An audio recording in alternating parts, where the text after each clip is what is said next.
Exposo, c'est aussi l'international. Je vous propose de vous emmener au Mexique. On va aller rencontrer Béatrice de Courson de Pepa Linda. Bonjour. Bonjour. Alors racontez-nous un petit peu l'histoire de Pepa Linda, c'est quoi? Alors j'ai Pepa Linda. Pepa Linda, déjà le nom, c'est ma chienne qui est donc en photo ici. J'ai voulu donc créer des produits qui sont réalisés par des indigènes. C'était un projet éthique avant tout. Où il ne s'agit pas d'exploiter ces femmes qui travaillent et qui tissent, qui est vraiment de l'artisanat, donc dans le Chiapas, qui est la frontière du Guatemala, et de monter donc ces pièces sur des cuirs de couleur. Je tiens bien où je travaille 5 couleurs, et d'en faire donc des laisses, j'appelle ça plutôt des bijoux pour chiens, parce que ce sont vraiment des petits bijoux auxquels je trouve magnifiques, et en honneur de ma chienne, voilà, qui est une chienne handicapée que j'ai sauvée. Une chienne mexicaine? Une chienne mexicaine. Donc voilà, donc elle s'appelle Pepa, Linda ça veut dire jolie, donc c'est en honneur des chiens maltraités, handicapés mexicains que j'ai décidé de créer tout ça. Donc, qu'est-ce que vous avez à nous proposer? Des colliers, alors, des laisses? On va commencer par le côté canin.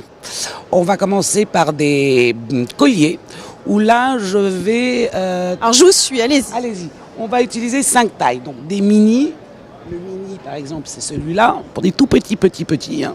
On va travailler sur des petits, sur des moyens, sur des grands. Et donc là, c'est vrai qu'on voit vraiment le magnifique travail artisanal, donc du tissage. Ça, c'est bien précis du Mexique. Hein. Ah oui, mais de cette région, parce que par exemple, ce que j'ai au cou, c'est une autre région. C'est des perles. Là, ce sont des perles, oui. Donc, oui, chaque région a vraiment ses particularités. Et là, sur du cuir? Sur du cuir, alors là, cuir de couleur cerise, par exemple. Comme vous pouvez voir, tous mes colliers ont des trous renforcés. Tout est en chrome inoxydable. Ce qu'on peut voir ici, là. Voilà, donc c'est vraiment une grosse qualité. Et mon tissu est protégé par du cuir pour éviter qu'il s'abîme. Alors n'allez pas trop vite, comme ça on montre bien que c'est vraiment tissé de toutes parts. Nous avons double passant, bien évidemment important. C'est vrai qu'ils sont très beaux, hein. Magnifiques. J'avoue que j'aime bien. Donc ça, ce sont les colliers de toute taille et en cuir. Nous avons donc le côté laisse. Alors là, il faut qu'on aille de l'autre côté du stand. On travaille toujours 5 couleurs de cuir. Noir, marron, chocolat, moutarde, cerise et bleu roi. Donc là, c'est un tissage et tout est, comme vous pouvez voir, entrelacé. D'accord. Vous voyez ? Oui, c'est ça. D'un côté, on voit que c'est passé de ce côté-là. Voilà, exactement. Donc on tisse ici et surtout toujours pas ici très pour précis. Ne pas salir. Oui, mais c'est vraiment très joli, hein, vraiment. Pour ne pas salir, donc chaque pièce est unique parce qu'il n'y a pas bien évidemment, tissage identique. Et je reste avec mon cuir ici pour éviter de salir mon tissu, même si c'est lavable. Et j'entendais tout à l'heure, vous aviez un client ici qui venait prendre des renseignements, que ça c'était inoxydable. Oui, souvent, c'est ce qui est terrible, c'est que bon, avec le temps et l'usure, voilà quoi, ça marche jamais ces mousquetons. Et aussi une grosse particularité du collier, c'est l'attache. L'attache est toujours ici, parce qu'en général, les colliers ont des attaches ici. C'est-à-dire que mon collier, il est toujours à l'envers, où il tourne, ce qui est très pénible. Alors que là, tout de suite, le collier reste en place et on attache rapidement. D'accord, donc ça c'est joli. Mais il n'y a pas que ça ici. Hein. Non, on dit tel maître, tel chien, ou tel chien, tel maître. Vous faites aussi pour les humains. J'ai décidé, étant donné que les colliers plaisent beaucoup, de faire aussi pour nous, après tout. Mais pourquoi pas? Donc on va se lancer dans les ceintures. Donc là on retourne par là-bas. Voilà. Les ceintures qui sont ici. Donc j'en ai une portée. Toujours le même principe. Tous mes trous sont renforcés, bien évidemment. Et les tissages sont tous différents. De grande qualité. De grande qualité, oui. Un très très beau cuir, bien évidemment. Oui.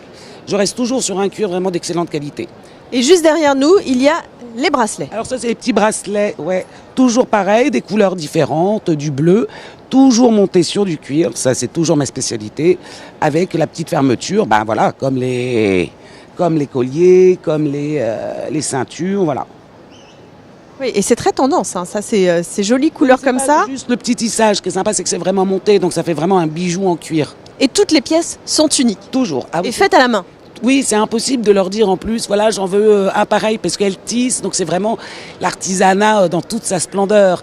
Et évidemment, pas d'exploitation, c'est-à-dire que vraiment, on essaye de leur donner donc un prix équitable pour que justement, c'est un travail qui se perd, donc il faut vraiment appuyer tout ça. Donc on sent, Béatrice, que vous avez un grand cœur, et alors non seulement pour Pepa, votre chienne, mais vous avez aussi une association que vous aidez, et sur votre stand, on peut acheter des calendriers que vous avez juste derrière vous. On va vous les montrer. Je parraine une association de chats, pareil, de chats abandonnés, maltraités.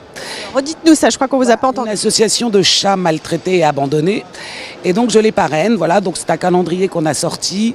Et voilà, donc on les vend je les vends donc sur le stand pour l'association, pour aider tous ces animaux qui, eux, ils en ont besoin. Voilà. Évidemment, merci. Et le petit sac en dernier. La petite surprise du chef. La petite surprise du chef. Bon, ça c'est mon sac, donc c'est mon prototype, voilà, un petit sac à main, toujours avec le principe donc cuir et tissage. Donc les tissages vont varier suivant chaque sac, comme d'ailleurs tous les colliers. Donc vous voyez le petit pompon magnifique effectivement, qui rappelle le Mexique. Donc vous voyez, on fait le tour du Mexique juste sur le stand de Béatrice. Donc venez voir, vous allez voir beaucoup de choses, vous allez découvrir Peppa Linda et vous allez découvrir donc les nombreux produits qu'on en trouve sur le stand. Merci beaucoup, c'est votre première fois ici exposé. Oui, je reviens du Mexique il n'y a pas longtemps, donc c'est la première fois que je fais ça. C'est pour ça que vous êtes si bronzé. Ah non, je ne suis pas du tout bronzé, vous plaisantez. Il fait pas beau au Mexique. Non, il fait pas beau à Paris. Ah, c'est ça, mais oui, ça, on le sait, malheureusement. Mais c'est pas grave, on fait avec. Merci beaucoup, Béatrice, et bon salon à vous. Et nous, on continue notre tour du monde.